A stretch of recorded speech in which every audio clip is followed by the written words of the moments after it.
आज के दौर में शरीर को स्वस्थ रखना एक बहुत बड़ी चुनौती बनता जा रहा। बढ़ती हुई बीमारियों ने सभी का जीवन अस्त व्यस्त कर दिया।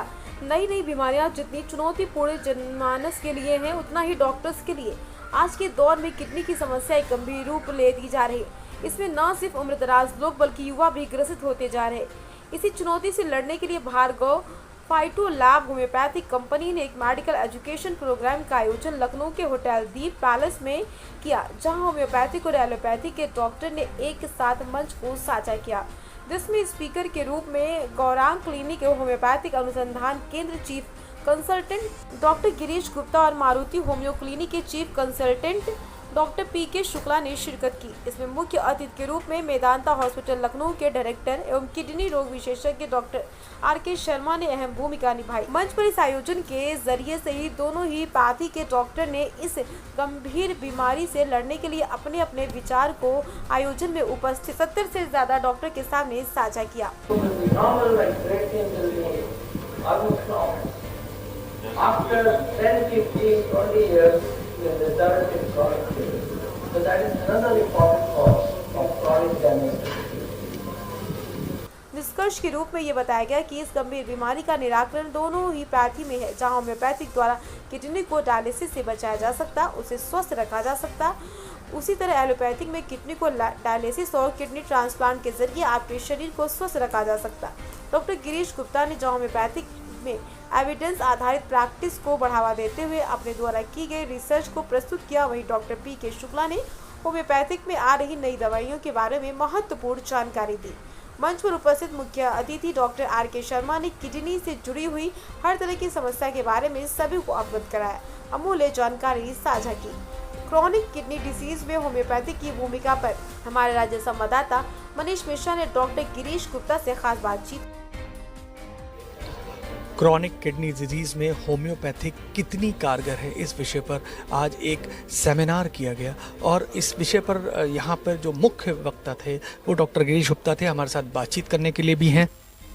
ये बताइए, सीकेडी जो है इस पे होम्योपैथिक कितना कारगर है?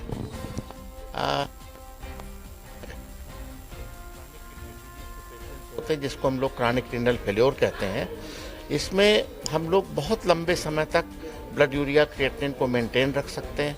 कुछ केसेस में नॉर्मल आने लगती है, कुछ में डाउन आने लगती है, कुछ में मेंटेन रहती है और बहुत से मरीजों को हम लोग डायलिसिस से और ट्रांसप्लांट से बचा सकते हैं होम्योपैथिक ट्रीटमेंट से। तो इस तरह से डॉक्टर साहब कितने ऐसे पेशेंट आपके पास आए आपके इस पूरे टेन्योर में जिनको आपने इतने कितने समय तक बचा के रखा?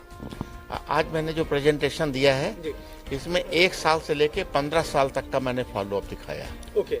जो अगर किसी को ट्रांसप्लांट और डायलिसिस से 15 साल तक मैं पोस्टपोन कर ले जाऊं होम्योपैथिक ट्रीटमेंट से और उसके बाद भले उसको ट्रांसप्लांट कराना पड़े तो 15 साल उसकी ज़िंदगी में ऐड हो जाते हैं। ओके। तो आज मैंने 160 केस की स्टडी दिखाई जिसमें 68 केसेस में बहुत मार्क्ड इम्प्रूवमेंट आया और करीब 48 केसेस में जो कि मेंटेन रहा, खराब नहीं हुआ केस, इम्प्रूव भी नहीं हुआ और कुछ केसेस हैं कि इंस्पाइट ऑफ ट्रीटमेंट बढ़ गया। लेकिन अगर आप एट ए ग्लांस देखें तो करीब 60% केसेस में हम लोग मरीजों को डायलिसिस से बचा सकते हैं और उनमें से काफ़ी कुछ केसेस को हम लोग ट्रांसप्लांट को पोस्टपोन कर सकते हैं। जब केस नहीं इम्प्रूव करते तब ट्रांसप्लांट में भेजते हैं। सर, क्या कारण हो सकते हैं सीकेडी के? मुख्य कारण क्या क्या होते हैं? इसके मुख्य कारण सबसे बड़ा uncontrol diabetes, number 2 hypertension blood pressure और सबसे उसके बाद नंबर 3 पे आता है मेडिसिन। जितने पेन किलर्स हैं, लोग दांत के दर्द के लिए, जोड़ों के दर्द के लिए और हेडेक के लिए पेन किलर खाते रहते हैं। मैं दवाओं का नाम नहीं लूंगा, लेकिन जो लोग दर्द निवारक दवाएं खाते रहते हैं वो किडनी को बहुत ज़्यादा डैमेज करती हैं और इतना ज़्यादा डैमेज करती है उसके बाद रिवर्स होना मुश्किल हो जाता है। तो 3 मेन कारण होते हैं इसके। जो ये दवाएं बेवजह लोग खाते हैं दर्द के लिए, उससे बहुत ज़्यादा किडनी फेलियर की तरफ जाते हैं लोग। हाँ, किडनी डैमेज होने लगते हैं, किडनी श्रिंक होने लगते हैं, उनके नेफ्रॉन्स डैमेज हो जाते हैं, उसके बाद वो अल्टीमेटली क्रॉनिक किडनी डिजीज चला जाता है। इसलिए पेन किलर्स का इस्तेमाल बहुत सहूलियत के साथ, बहुत कम और डॉक्टर के सुपरविजन में ही करना चाहिए। बचाव के लिए क्या कर सकते हैं हम? सबसे इम्पॉर्टेंट है कि अगर किडनी स्टोन है तो उसका ट्रीटमेंट चाहे सर्जरी से या दवा से किया जाए। अगर बार बार रीनल इन्फेक्शन होता है यानी यूरिन इन्फेक्शन हो रहा है तो उसको कंट्रोल किया जाए। डायबिटीज़ को कंट्रोल रखिए, ब्लड प्रेशर कंट्रोल रखिए और अननेसेसरी दवाएं न खाइए, स्पेशली पेन किलर्स, क्योंकि ये दवाएं जाके किडनी के थ्रू जब एक्सक्रीट होती हैं तो किडनी के नेफ्रॉन्स को डैमेज करती हैं। तो अगर अपनी लाइफ स्टाइल हम लोग ठीक करें, ब्लड प्रेशर डायबिटीज़ कंट्रोल रखें, पेन किलर नहीं खाएं, थोड़ा व्यायाम करते रहें, पानी पीते रहें और स्टोन न बनने पाए, यूटीआई ना होने पाए, तो किडनी फेल्योर से हम लोग बच सकते हैं। ये एक बार फिर आखिरी प्रश्न ये है मेरा कि क्या हम किडनी को होम्योपैथिक से बचा सकते हैं? रिवाइव कर सकते हैं। इसको कहते हैं इरिवर्सिबल प्रोग्रेसिव डिजीज।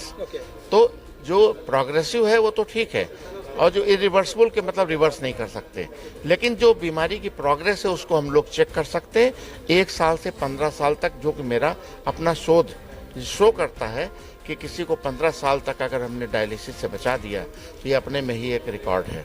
तो homeopathy could be the best alternative for saving the patients of chronic kidney disease. तो ये थे डॉक्टर गिरीश गुप्ता, जिन्होंने हमें बताया कि होम्योपैथिक के माध्यम से हम जो किडनी के पेशेंट्स हैं उनको लंबे समय तक डायलिसिस से बचा सकते हैं।